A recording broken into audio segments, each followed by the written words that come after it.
I don't practice Santeria. I ain't got no crystal ball. I had $1,000,000, but I'd spend it all if I could find that Hannah and that Sancho that she's found. I'd pop a cap in Sancho and I'd slap her dead. Well, I really wanna know. Ah, baby, I really wanna say, is thou got mine way back, and I'll make it. Oh, my soul will have to wait till I get back. Find Hannah of my own. Daddy's gonna love coming home. And I feel the break, feel the break, feel the break, and I can't live at home. Oh, yeah. And I swear that I only wanna say, ah, baby, ooh, I really wanna know. Hey there. Whoop, crossing the Rubicon. Is it Bibi? Is he really speaking for Trump? That's always worked out very well in the past, has it not?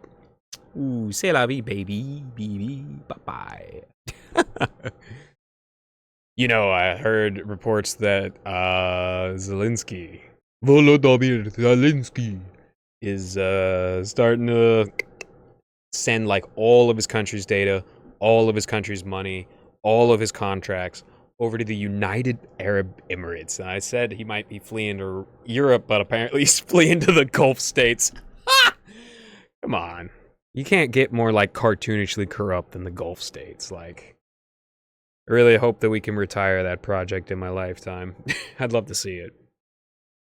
And Lindsey Graham's bellarded Southern plantation ass too, bluffing like he made Trump flip on the Ukraine issue.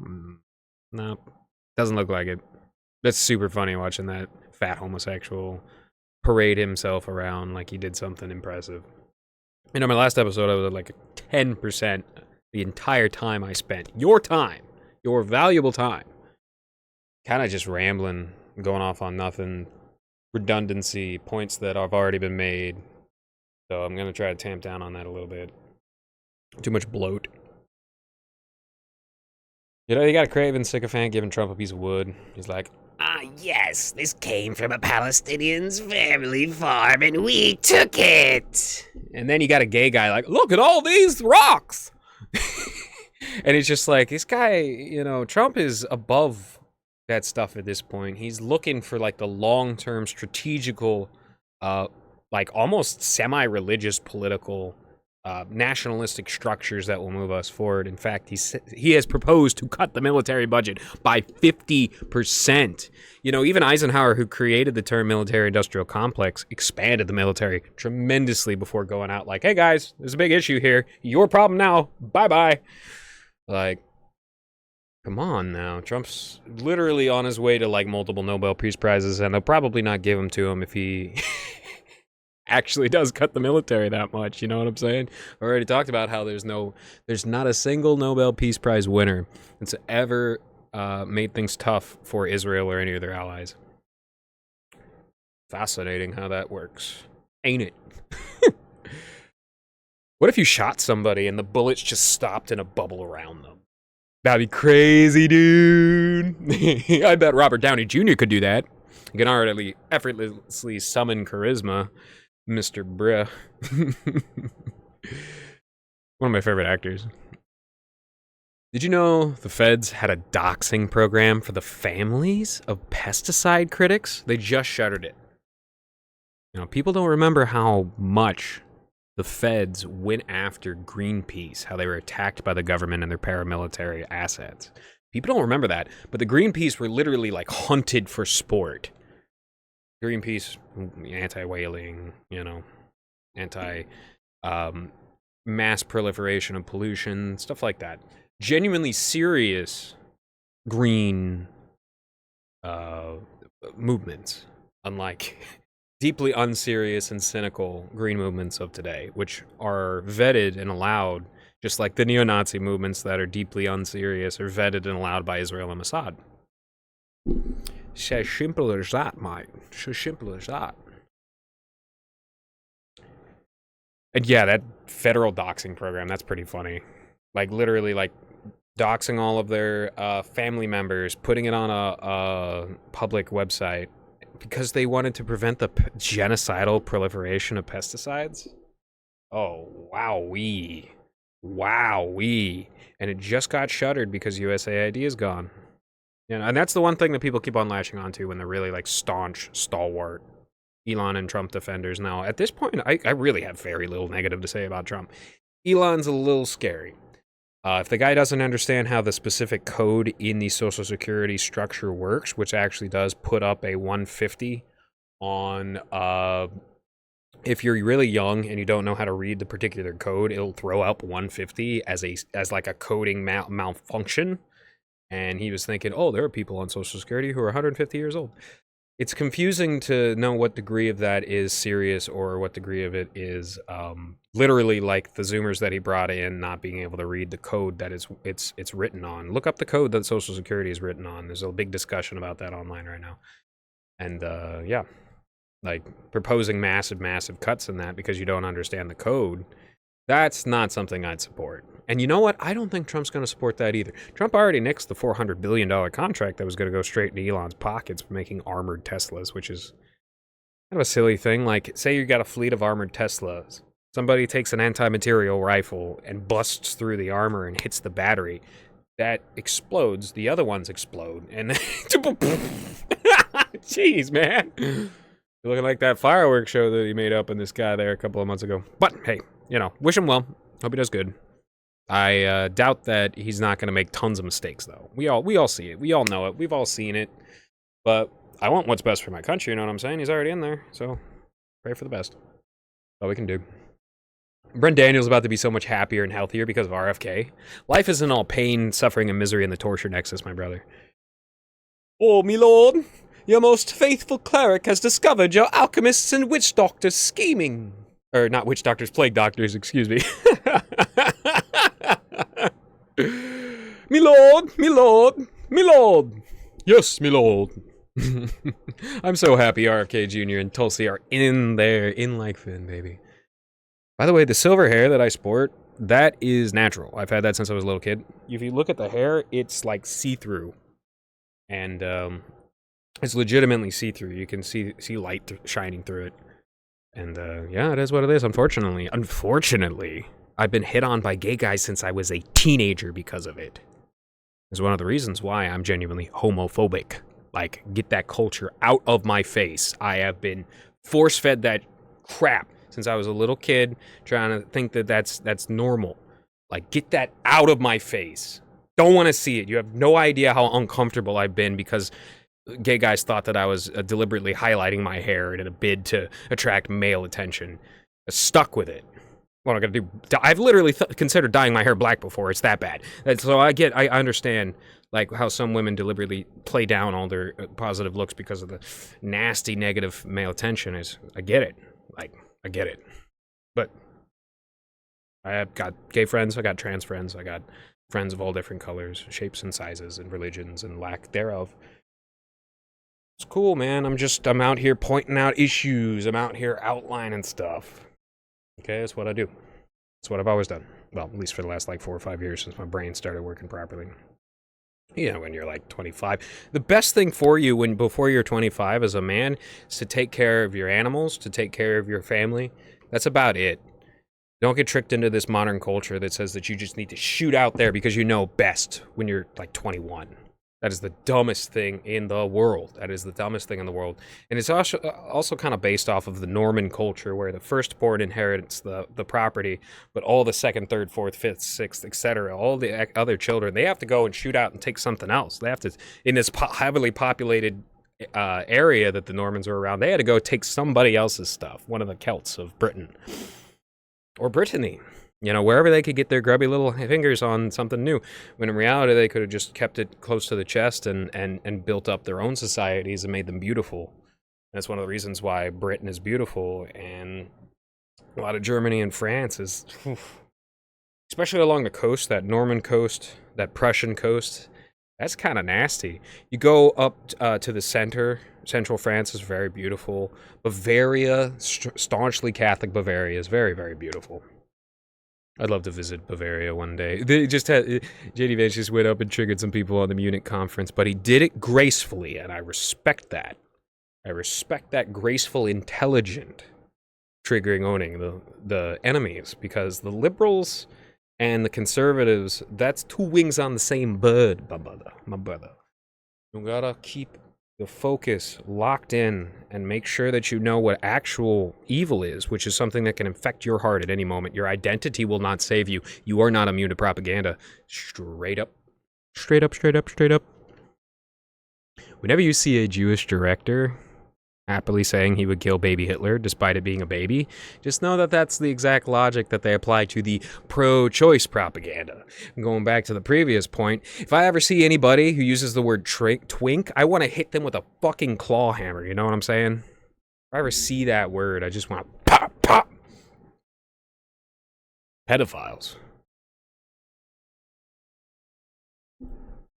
And there are a lot of left-wing groups imploding right now, which is ironic given left-wing focus on solidarity. But there are right-wing groups going to pasture too, because they were reliant in one way or another on socialized welfare. Whether it's their contracts, whether it's pure USAID propaganda, they're going to pasture. You love to see it. Don't we love it? We love it, folks. If I were near strawberries right now, we'd be drinking a lot of smoothies. You like strawberry smoothies, right? You like a nice fruit smoothie with some tea, some butter on your toast. I like some nice medley salad there, and light dressing, no vinegar. Like some biscuits, maybe some cheese to slice. You like that? Oh, wait a minute, I forgot. You have a 30 IQ, and all you do is like to drive around and smoke cigarettes. That's your enrichment. I'm sorry, I forgot.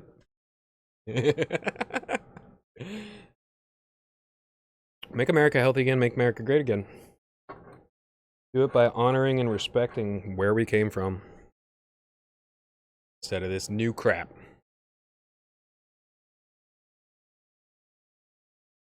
You ever go out, you ever get so munchcore when you're being a food maxing belly cell that you chomp down on the inside of your mouth? Noticing and controlling that instinct to chomp, chomp, chomp, chomp, crunch. Oh, now I'm noticing it. Noticing and controlling and preventing that is the same shame that Catholics exercise. Food for thought. Although in my hypocrisy, I forget myself. I've been eating like 4,000 calories a day. I'm getting much back into cooking, and I love it. Oh, God, I love it. In my defense, I've been running like 2 hours a day too, and I've been farming a bunch and stuff like that. But still, I gotta watch that. We gotta look out for that. One time, I told a guy on the farms that I wanted to make a homebrew Myconid character whose background is that he fell into a pit and got dissociated from the rest of the hive mind, and then he developed his own independent consciousness like Erasmus from Dune. And he told me, and I quote, "Don't mess with things outside of your control." We ended up being good friends, but one of the reasons why I left after getting banned on my second alt, even though I could have come back on a third alt and played it again, is because he got banned for very false pretenses. Completely false pretenses. And it's you hate to see it, because you see favoritism being exercised. Each year a new favorite. Each year new people that hadn't really broken the rules getting banned because they're not disliked by this new favorite. I'm not a fan of that. Not a fan of that at all. I don't think that belongs in a civilized space, but hey, some spaces just ain't civilized. 90% of my points are entirely mundane, but the fact that I do it all solo and the skill at which I link into and expand on issues and items is where my keynote flows. Wrapping a point for yesterday, tail docking and ear cropping. Ear cropping, it removes the dog's ability to choose when to perk up their ears and listen to things, or to choose not to. And when you cut that, not only does it give them permanent pain for the rest of their lives, attached to their nerves, phantom pain, phantom limb. It's a muscle that's cut.